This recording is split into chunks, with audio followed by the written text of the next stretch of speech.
Assalamu alaikum everyone. Today in this video I am going to give a quick recap of breathing and exchange of gases chapter.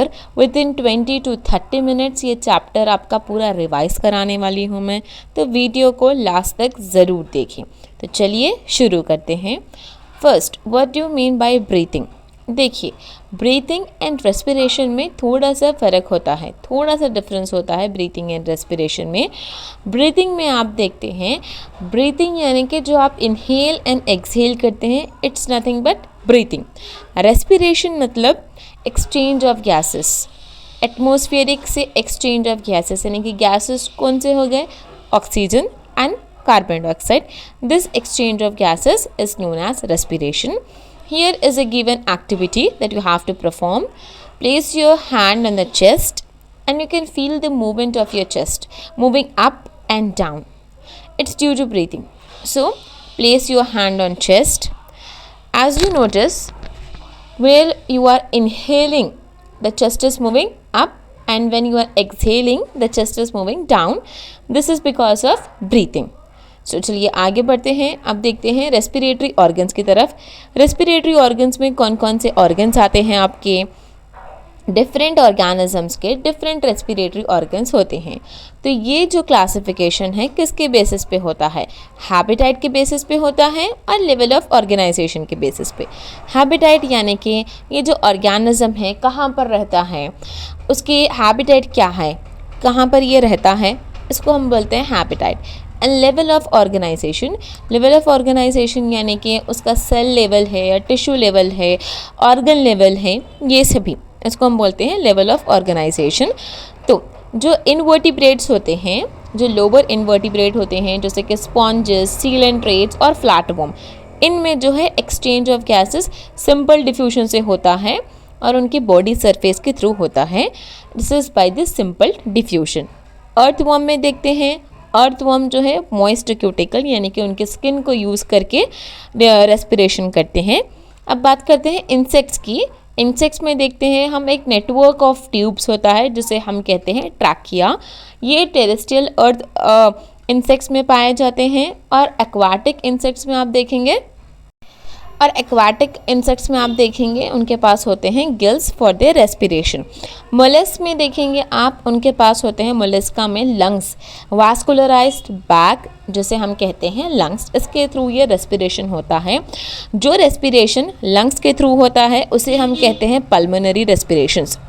ये ज़्यादातर terrestrial form use करते हैं। Vertebrates की बात करें तो जैसे कि फिशेस में आप देखते हैं, फिशेस गिल्स यूज़ करती हैं।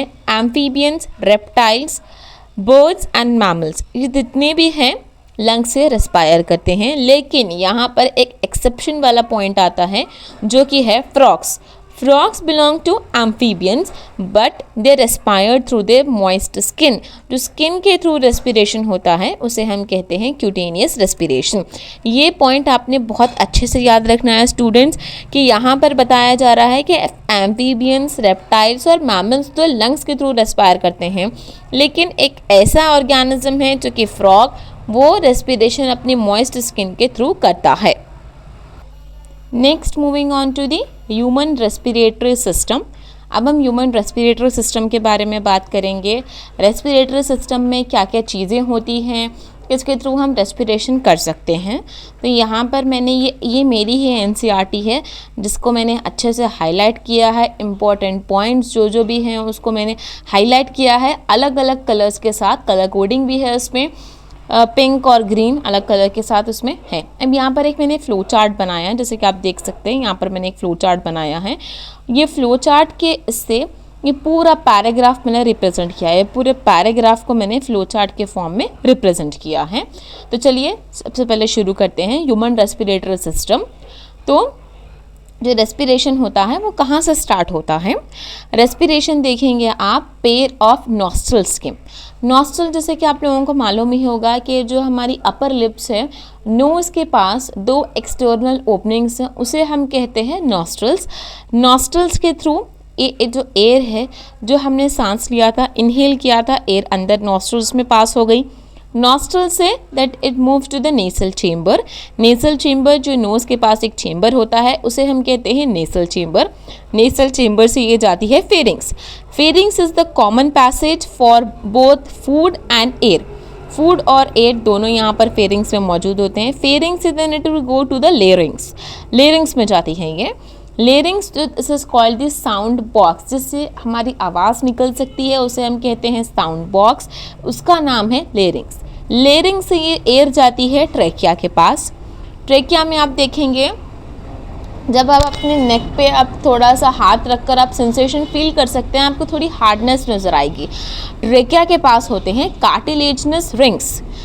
इसीलिए ये कार्टिलेजनस रिंग क्यों होते हैं, ताकि ये ट्रेकिया कोलैप्स ना कर जाए, इसलिए कार्टिलेजनस रिंग प्रोवाइड किए जाते हैं।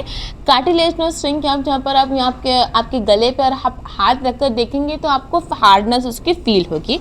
Then trachea bifurcate into right bronchi and left bronchi.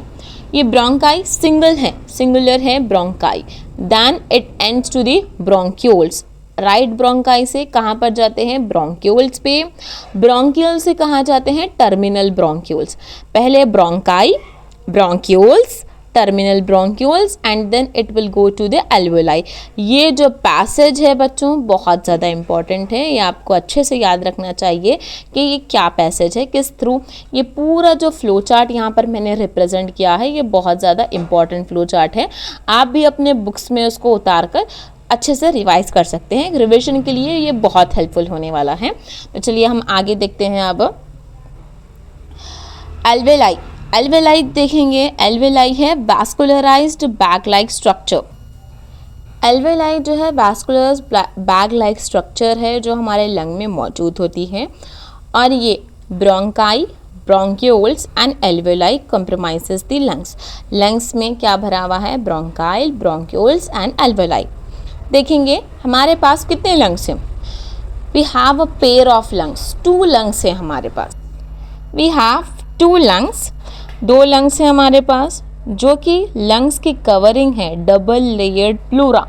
Pleura से इसको कवर किया जाता है विथ प्लूरल फ्लूइड। अब ये जो है प्लूरा है, प्लूरा आउटर कवरिंग है लंग्स की, इसके बीच में आता है प्लूरल फ्लूइड। ये जो फ्लूइड है ना, ये क्या करता है, फ्रिक्शन को रिड्यूस करता है ऑन द लंग सरफेस।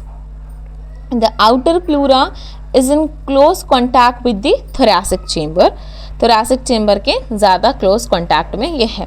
अब यहाँ पर ये डायग्राम बच्चों बहुत ज़्यादा इंपॉर्टेंट है। ये डायग्राम एज इट इज़ आपको पूछा जा सकता है, इसकी लेबलिंग भी पूछी जा सकती है, तो ये बहुत ज़्यादा इंपॉर्टेंट होने वाला है। तो चलिए देखते हैं, ये जो ऊपर कोन लाइक स्ट्रक्चर आपको दिख रहा है ये है एपिग्लॉटिस। ये एपिग्लॉटिस है। जब आप फूड को स्वैलो करते हैं ना तो ये फ्लैप लाइक स्ट्रक्चर हो जाता है, ये ओपन और क्लोज होता है फूड को अंदर जाने के लिए।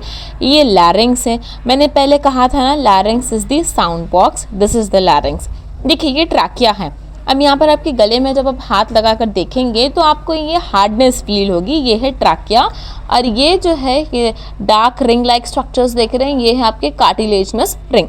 ठीक है, अब ये 2 लंग्स हैं आपके पास बच्चों, 2 लंग्स हैं हमारे।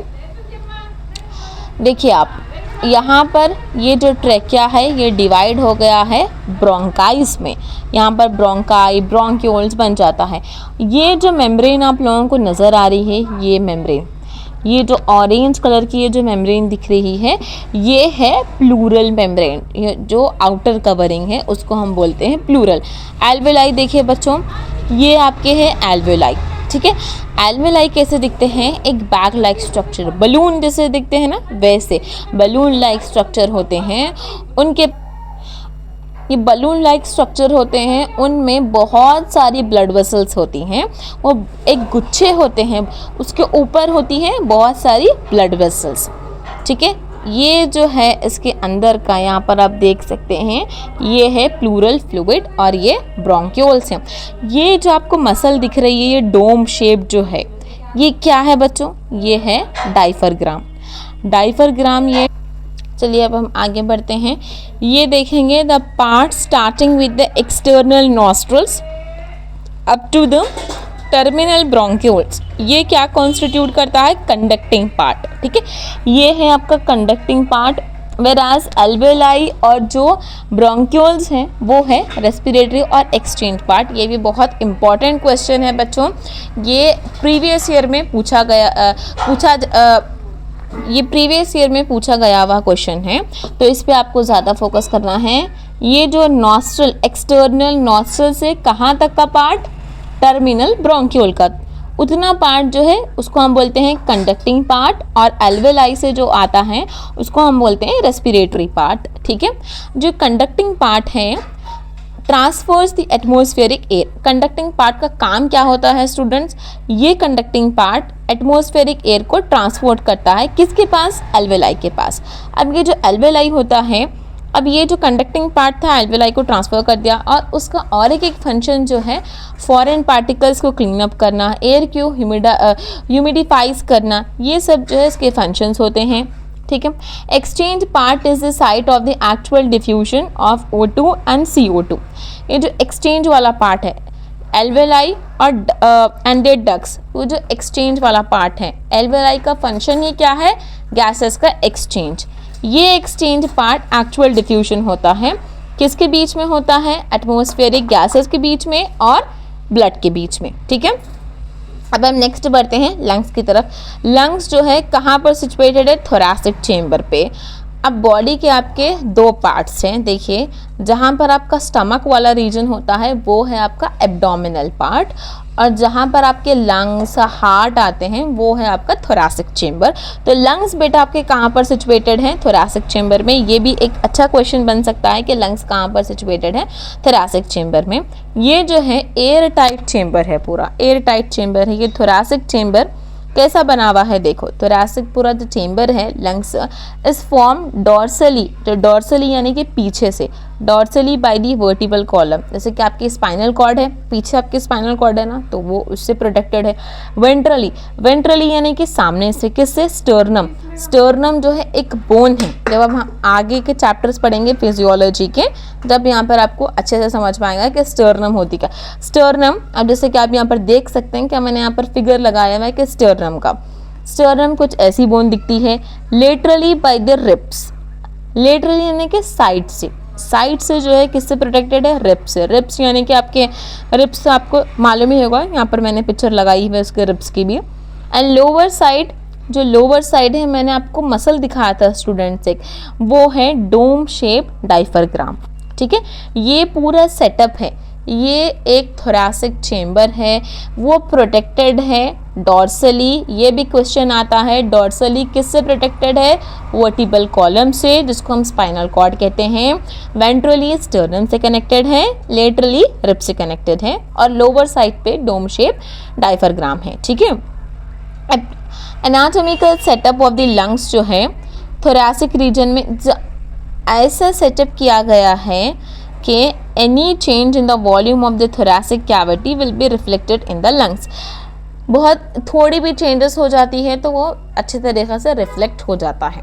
अब यहाँ पर ये जो रेस्पिरेशन के स्टेप्स हैं वो भी आपको बच्चों बहुत ज़्यादा ध्यान में रखना है।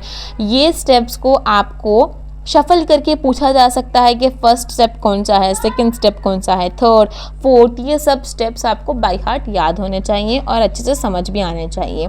देखिए रेस्पिरेशन कितने प्रोसेस में होता है, 5 प्रोसेस यहाँ पर दिए हुए हैं रेस्पिरेशन के। सबसे पहले होती है ब्रीथिंग।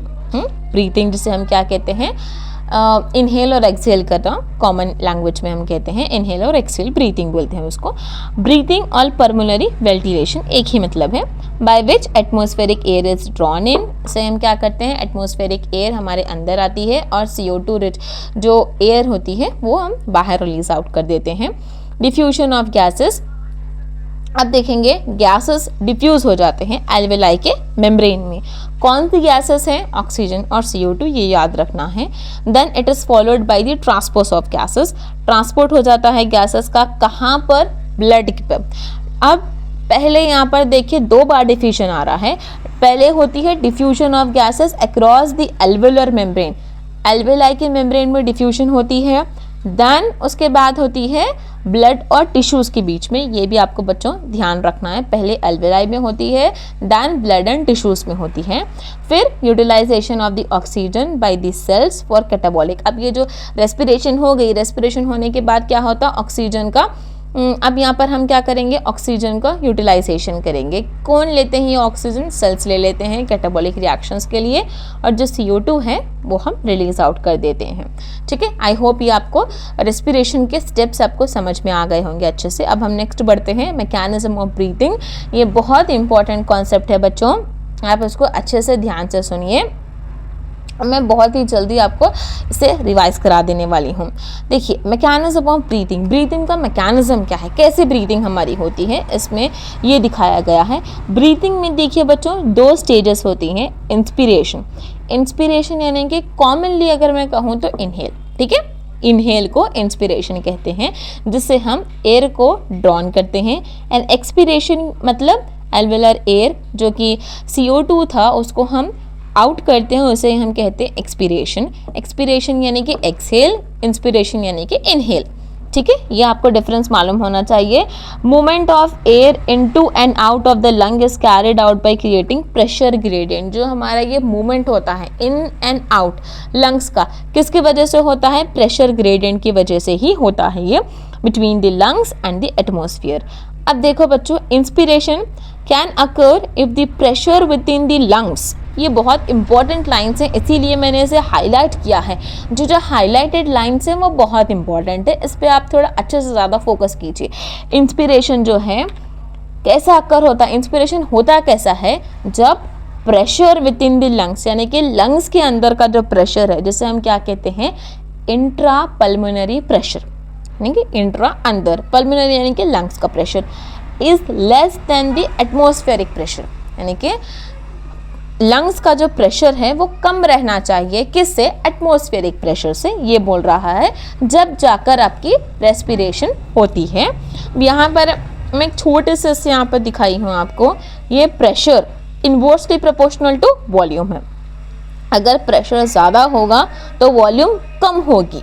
ठीक है, तो यहाँ पर हम क्या बोल रहे हैं, इंस्पिरेशन जब होगा जब हमारा लंग्स का जो प्रेशर है वो कम रहना चाहिए एटमॉस्फेरिक प्रेशर में, that is negative pressure in the lungs with response to the atmospheric pressure.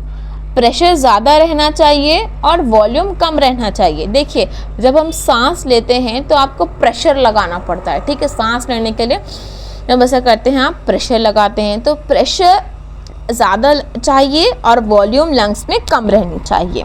ठीक है, एक्सपिरेशन में उसका उल्टा होने वाला है, इंट्रा पल्मोनरी प्रेशर हाई रहेगा दैन दी एटमॉस्फेरिक प्रेशर। ठीक है, एटमॉस्फेरिक प्रेशर से इंट्रा पल्मोनरी प्रेशर जो है आपका कम रहेगा, किस में, एक्सपिरेशन।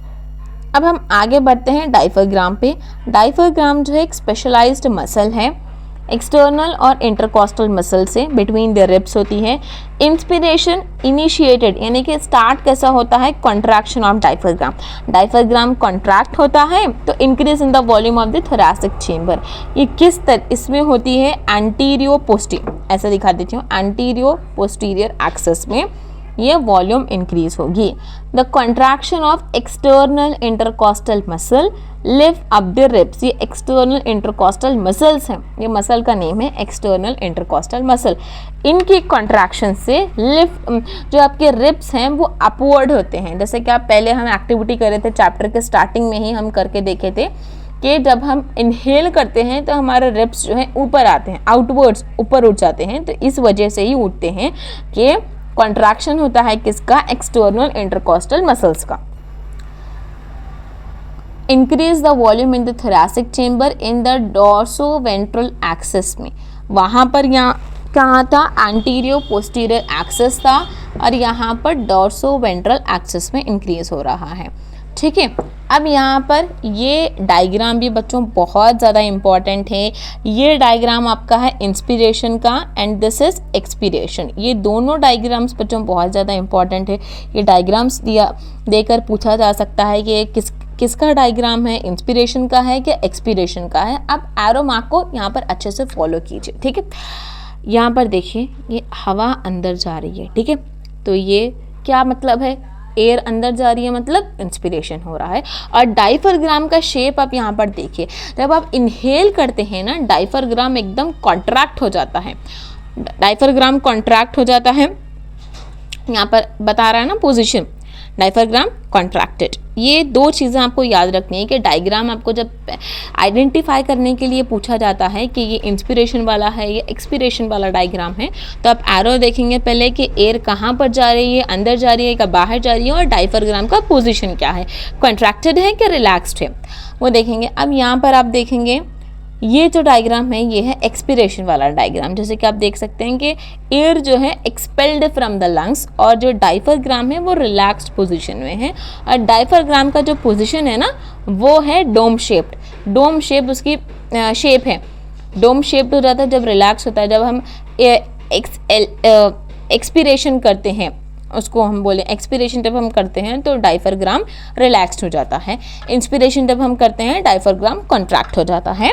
देखिए आप ये यहाँ पर दिया हुआ है कि, और यहाँ पर और एक इम्पॉर्टेंट बात है कि the volume of the air किससे मेजर होता है, अपना वॉल्यूम, एयर की जो वॉल्यूम है, पल्मोनरी फंक्शन जो भी है मेजरमेंट किससे होता है, एक इंस्ट्रूमेंट के थ्रू होता है। स्टूडेंट वो इंस्ट्रूमेंट का आपको नाम याद रखना है, दिस इज स्पायरोमीटर। जितनी भी हमारी वॉल्यूम ऑफ एयर है, ब्रीथिंग मूवमेंट है, वो किससे एस्टिमेट हो सकते हैं, स्पायरोमीटर के थ्रू एस्टिमेट हो सकते हैं। अब बढ़ते हैं हम बहुत ही इंपॉर्टेंट कॉन्सेप्ट की तरफ, वो है रेस्पिरेटरी वॉल्यूम्स और कैपेसिटीज़। बच्चों ये बहुत ज़्यादा इंपॉर्टेंट कॉन्सेप्ट है, यह चैप्टर बहुत छोटा है और उसमें कॉन्सेप्ट बहुत ज़्यादा इंपॉर्टेंट है। तो यहाँ पर अब बढ़ते हैं टाइडल वॉल्यूम की तरफ। टाइडल वॉल्यूम होती क्या है, इसका शॉर्ट फॉर्म है देखिए बच्चों टीवी, उसे कहते हैं हम टीवी। अब देखेंगे कि टाइडल वॉल्यूम होती क्या है, वॉल्यूम ऑफ एयर इंस्पायर्ड और expired during a normal respiration. Inspire यानी कि इनहेल करना, एक्सपायर यानी कि एक्सहेल करना। जो वॉल्यूम इनहेल और एक्सहेल करते हैं नॉर्मल रेस्पिरेशन में, ठीक है बच्चों, नॉर्मल रेस्पिरेशन में जो करते हैं उसे हम बोलते हैं टाइडल वॉल्यूम।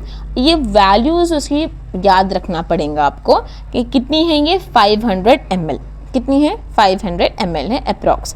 हेल्दी मैन के पास inspire expire approximately 6000 to 8000 ml of air per minute. कितनी air per minute healthy man expire और इंस्पायर कर सकता है, 6000 to 8000। अब बढ़ते हैं हम इंस्पिरेटरी रिजर्व वॉल्यूम यानी कि IRV की तरफ। ये इंस्पिरेटरी रिजर्व वॉल्यूम होती क्या है, ये होती है additional volume of air a person can inspire. Normal respiration से तो हम जितनी हवा ले सकते थे उसे हम बोलते हैं टाइडल वॉल्यूम, लेकिन इंस्पिरेटरी यानी कि एक्सहेल इनहेल कर रहे हैं हम, ठीक है, इनहेल कर रहे हैं, तो कितनी एडिशनल वॉल्यूम एक पर्सन फोर्सिबल इंस्पिरेशन से, यानी कि नॉर्मल नहीं, फोर्सिबल इंस्पिरेशन से कितनी वॉल्यूम ऑफ एयर इनहेल कर सकता है, उसे हम कहते हैं इंस्पिरेटरी रिजर्व वॉल्यूम, जिसे हम कहते हैं शॉर्ट फॉर्म में IRV। ये इसकी वैल्यू कितनी है 2500 to 3000 ml। Expiratory reserve volume देखेंगे उसका उल्टा है कि कितनी एडिशनल वॉल्यूम एक पर्सन एक्सपायर कर सकता है थ्रू फोर्सिबल एक्सपिरेशन। ये होती है 1000 to 11000। ये आपकी वैल्यूज़ आपको अच्छे से याद रखना है। Tidal volume is 6000 to 8000, inspiratory reserve volume is 2500 to 3000 and expiratory reserve volume is 10000 to 1100। Next आती है रेसिडुअल वॉल्यूम, जिसे हम कहते हैं RV।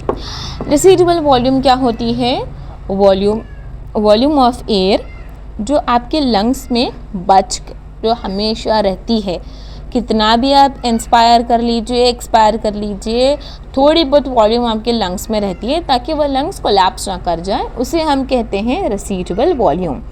ये इसकी वैल्यू कितनी है 1100 to 1200 के बीच में ये वैल्यू। ये बच्चों वैल्यूज़ मैं आपको बार बार कह रही हूँ, वैल्यूज़ आपको बहुत अच्छे से याद होने चाहिए, क्वेश्चन वैल्यूज़ पे से बनता है, ठीक है, वैल्यूज़ आपको अच्छे से याद होना चाहिए। अब ये हो गए वॉल्यूम्स के। अब बढ़ते हैं कैपेसिटीज़ की तरफ। इंस्पिरेटरी कैपेसिटी उसका मतलब क्या होता है, total volume of air a person can inspire after a normal expiration, यानी कि कितनी वॉल्यूम एक पर्सन इंस्पायर कर सकता है, यानी कि इनहेल कर सकता है एक नॉर्मल एक्सपिरेशन के बाद, ठीक है, इसे हम कहते हैं इंस्पिरेटरी कैपेसिटी, यानी कि कितनी हवा एक पर्सन अपने अंदर ले सकता है एक नॉर्मल एक्सपिरेशन करने के बाद, इसे हम कहते हैं। अच्छा, कौन सी वॉल्यूम मिलकर बनाती है इंस्पिरेटरी कैपेसिटी? ये भी सवाल बहुत ज़्यादा पूछा जाता था। टाइडल वॉल्यूम और inspiratory reserve volume. Tidal volume तो टाइडल वॉल्यूम यहाँ पर थी फर्स्ट, वो टाइडल वॉल्यूम और inspiratory reserve volume TV plus IRV मिलकर बनाते हैं IC। ठीक है, ये कितनी वैल्यू है बच्चों? 3000 टू 3500, ये इतनी वैल्यू है। एक्सपिरेटरी कैपेसिटी, कितनी volume of air a person can expire, कितनी वॉल्यूम एक पर्सन एक्सपायर कर सकता है नॉर्मल इंस्पिरेशन के बाद, इसे हम कहते हैं एक्सपिरेटरी कैपेसिटी। ये किसके बनती है कॉम्बिनेशन से? टीवी प्लस ERV के। वैल्यू है 1500 to 1600। Functional residual capacity FRC, volume of air that will remain in the lungs after a normal expiration. जितनी हवा अब हम छोड़ना था छोड़ चुके हैं ना, एक्सपायर कर चुके, उसके बाद भी जो वॉल्यूम बची रह जाएगी लंग्स में, उसे हम कहते हैं फंक्शनल रेसिडुअल वॉल्यूम। तो बच्चों ये किससे मिलकर बनती है? ERV। ERV क्या था? एक्सपिरेटरी रिजर्व वॉल्यूम, और RV जो कि रेसिडुअल वॉल्यूम के कॉम्बिनेशन से बनता है FRC। ये कितनी होती है? 2500। अब आते हैं वाइटल कैपेसिटी VC। VC क्या होता है? Maximum volume of air a person can breathe in after a forced expiration. कितनी, यानी कि मैक्सिमम कितनी हवा एक पर्सन अंदर ले सकता है नॉर्मल एक्सपिरेशन के बाद, उसे हम कहते हैं वाइटल कैपेसिटी। ये किसके कॉम्बिनेशन से बनता है? ERV, TV और IRV के कॉम्बिनेशन से बनता है। इसकी कितनी है value? 3500 to 4000। Total lung capacity, total volume of air accommodated in the lungs at the end of the forced inspiration। Inspiration आप करने के बावजूद भी जितनी आप हवा अपनी ताकत से अंदर ले सकते थे, उतनी लेने के बावजूद भी जो आपके पास वॉल्यूम ऑफ एयर रहती है लंग्स में, उसे हम कहते हैं टोटल लंग कैपेसिटी। ये पूरों के कॉम्बिनेशन से बनता है RV, ERV, TV, IRV, vital capacity, सबके कॉम्बिनेशन से बनता है total lung capacity. It's value is 5800। अब बढ़ते हैं एक्सचेंज ऑफ गैसेस की तरफ, दूसरे टॉपिक पे बढ़ते हैं एक्सचेंज ऑफ गैसेस। तो जैसे कि हम पहले पढ़े थे कि एक्सचेंज ऑफ गैसेस कौन से ऑर्गन से होती है? एल्वेलाई। एल्वेलाई जो है प्राइमरी साइट है एक्सचेंज ऑफ गैसेस करने के लिए। तो ये जो होता है किसके थ्रू होता है? सिंपल डिफ्यूजन के थ्रू होता है, और इसके बेसिस यहाँ पर आप देखेंगे based on pressure and concentration gradient, solubility of gas as well as thickness and thickness of the membrane। pressure and concentration gradient पे भी होता है, solubility पे भी होता है depend, and thickness of the membrane कि उसकी ये जो membrane है एल्वेलाई की कितनी ज़्यादा थिक है, उस पर भी ये डिपेंड रहता है। ठीक है, बहुत सारे फैक्टर्स भी हैं।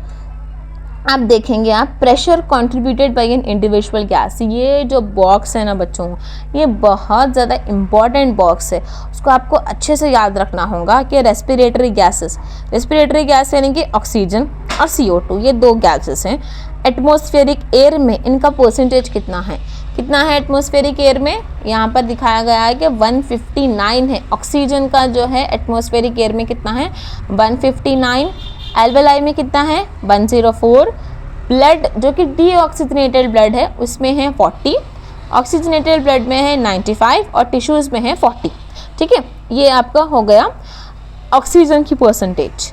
CO2 की परसेंटेज 40, यहाँ पर एटमॉस्फेरिक एयर में 0.3 है उसका परसेंटेज, और यहाँ पर है 40, फिर 45, फिर 40, फिर 45। देखो बच्चों, ये टेबल याद रखने का बहुत ज़्यादा इम्पॉर्टेंट है, तो आप कैसे याद रख सकते हैं? देखिए CO2 का मैं आपको बता देती हूँ, ऊपर का आप याद रख लीजिए।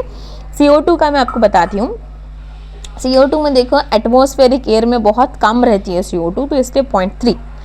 एल्वेलाई में 40 से शुरू हो गया, 40, 45, फिर यहाँ पर फिर 40 हो गया, फिर 45, ऐसा आप भी याद रख सकते हैं। ये टेबल बहुत ज़्यादा इंपॉर्टेंट है बच्चों। ऑक्सीजनेटेड ब्लड में कितनी है, डीऑक्सीजनेटेड ब्लड में कितनी है, टिश्यूज़ में कितना है ऑक्सीजन और CO2, ये बहुत ज़्यादा क्वेश्चंस पूछे जा सकते हैं। देखें यहाँ पर ये डायग्राम है, ये डायग्राम के थ्रू वो जो चार्ट था मैंने अपने बताया था टेबल, वो यहाँ पर समझाया गया है कि यहाँ पर हवा अंदर जा रही है, ये बाहर जा रही है। कितनी है? ऑक्सीजन 104 है एल्वेलाई में। यहाँ पर एल्वेलाई में कितनी यहाँ पर 40 है।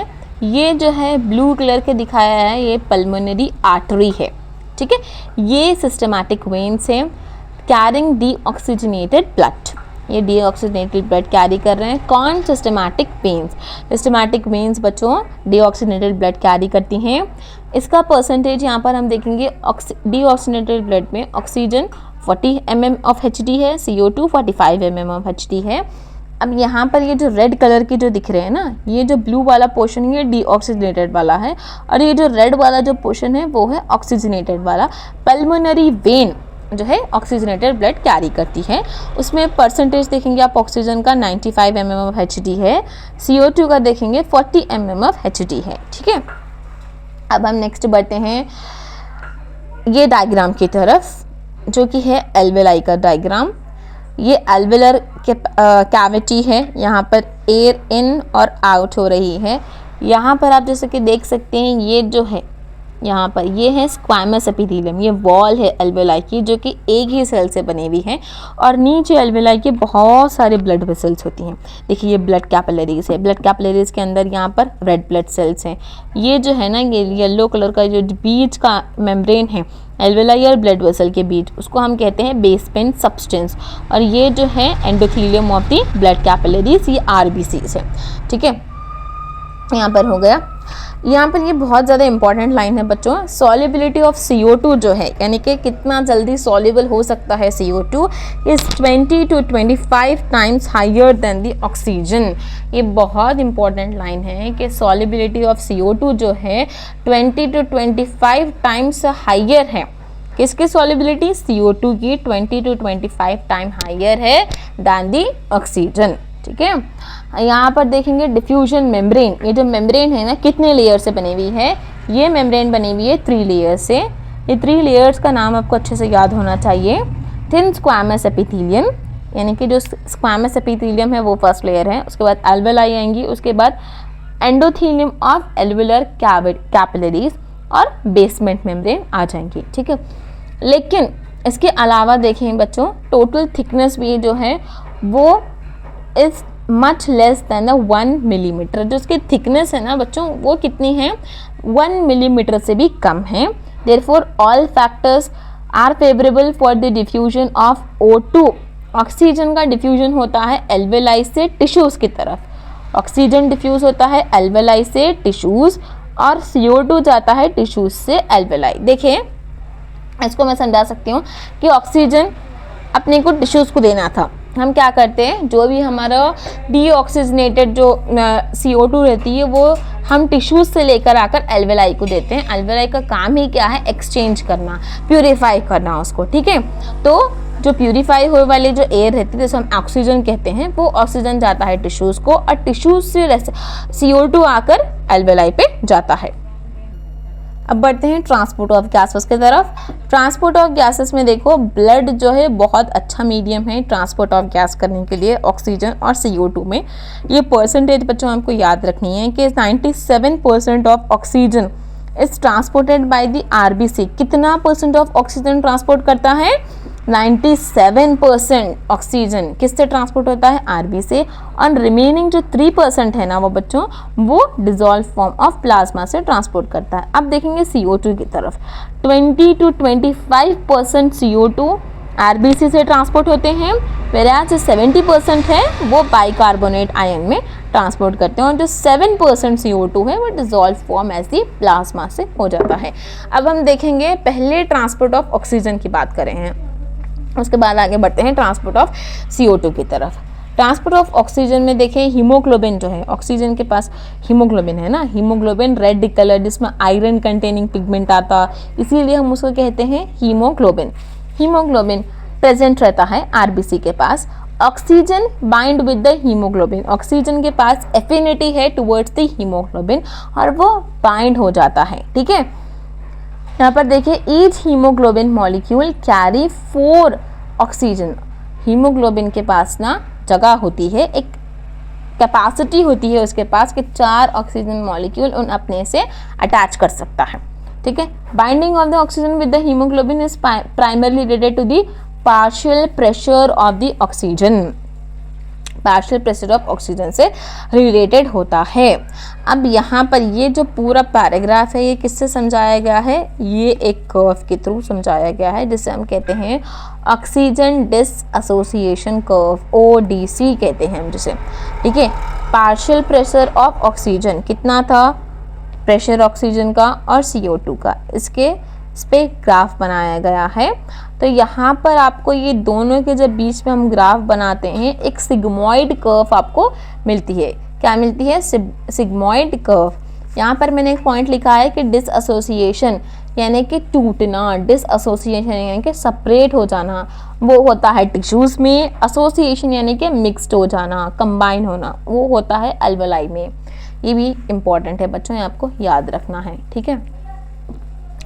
ये कर्व को हम कहते हैं ऑक्सीजन डिसएसोसिएशन कर्व। और यहाँ पर जब हम देखेंगे in alveoli where CO is high यानी कि ऑक्सीजन, ये बहुत ज़्यादा इम्पॉर्टेंट है बच्चों, एल्वेलाई में ऑक्सीजन हाई रहता है और CO2 लो रहती है।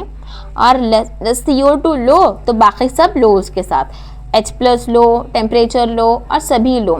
ये बात आपको याद रखना है कि एल्वेलाई में ऑक्सीजन, एल्वेलाई का काम क्या है, प्यूरिफाई करना, तो ऑक्सीजन उसमें ऑब्वियसली ज़्यादा ही रहेगी।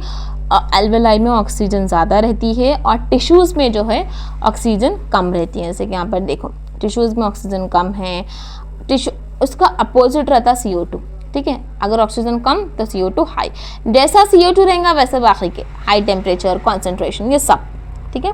यहाँ पर देखिए oxygen binds to haemoglobin in the lung, कहाँ पर ये बाइंडिंग होती है, लंग के सरफेस में, and dissociated in the tissue, lungs में जो है बाइंड होती है और डिसएसोसिएट कहाँ पर होती है, टिश्यूज में। Every 100 ml of oxygenated blood, 100 ml किसका, ऑक्सीजनेटेड ब्लड का, can deliver about 5 ml of oxygen to the tissues. कितना blood, 100 ml of blood, oxygenated blood कितना डिलीवर कर सकता है, 5 ml of oxygen to the tissues. अब बात करते हैं ट्रांसपोर्ट ऑफ कार्बन डाइऑक्साइड से। ट्रांसपोर्ट ऑफ कार्बन डाइऑक्साइड जो है हीमोग्लोबिन में कार्बोमिनो हीमोग्लोबिन के थ्रू ट्रांसपोर्ट होता है। जैसे कि पहले आपने यहाँ पर देखा था कि 70% जो है बाइकार्बोनेट के फॉर्म में जाता है ना, तो वही यहाँ पर रहता है। ये binding partial pressure of oxygen से रहती है। यहाँ पर देखिए CO2 हाई रहता है, when CO2 is high PO2 is low. जब जहाँ पर ऑक्सीजन हाई रहता है तो CO2 O2 लो रहती है। कहाँ पर, एज इन टिश्यूज़ की बात कर रहे हैं, कहाँ पर, टिश्यूज़ में देखो बच्चों, वहाँ पर कार्बन डाइऑक्साइड ज़्यादा रहता है तो ऑक्सीजन यहाँ पर कम रहती है। More binding of carbon dioxide occurs, यहाँ पर बहुत ज़्यादा बाइंडिंग होती है। Whereas CO2 is low and PCO2 is high in alveoli, alveoli में CO2 लो रहती है, PCO2 हाई रहती है, तो डिसएसोसिएशन होता है। देखिए ये एक जो है रिएक्शन, ये बहुत ज़्यादा इम्पॉर्टेंट है। कार्बन डाइऑक्साइड है और वाटर है, दोनों मिलकर क्या बनाते हैं, H2CO3 जो कि बाइकार्बोनेट आयन है वो बनता है। किसके इससे बनता है, ये कार्बोनिक अनहाइड्रस के थ्रू बनता है। और यहाँ पर देखें every 100 ml of deoxygenated blood कितना डिस्ट्रीब्यूट कर सकता है, CO2 4 ml। यहाँ पर बता रहा था कि every 100 ml of oxygenated blood कितना ऑक्सीजन डिलीवर कर सकता था, 5 ml। लेकिन यहाँ पर जो है 100 ml ऑफ डीऑक्सीजनेटेड ब्लड कितना डिलीवर कर सकता है, 4 ml ऑफ CO2 को डिलीवर कर सकता है, ठीक है। अब आता है रेगुलेशन ऑफ रेस्पिरेशन, ये देखेंगे, दो टॉपिक्स रह गए हैं। आप ह्यूमन बींग्स के पास एक ये जो है रेस्पिरेशन है ना, वो बहुत सारे चीज़ों से मिलकर यहाँ पर बना हुआ है। ये एक पूरा सिस्टम है उससे। A specialized center present in the medulla region of the brain called the respiratory rhythm center is primarily responsible for this regulation। ये जो मैकेनिज्म को रेगुलेट करना है ना, वो कौन करता है, मेड्यूला। मेड्यूला कहाँ पर है, आपके ब्रेन में है, ठीक है। अनदर सेंटर है पॉन्स, पॉन्स भी कहाँ पर है, ब्रेन में है, कॉल्ड द न्यूमोटैक्सिक सेंटर। पॉन्स के पास कौन सा सेंटर है, न्यूमोटैक्सिक सेंटर। ये moderate the function of the respiratory rhythm centre, इस किसके फंक्शन को ये मॉडरेट करता है, इसके रेस्पिरेटरी रिदम सेंटर के फंक्शन को कौन मॉडरेट करता है, न्यूमोटैक्सिक सेंटर।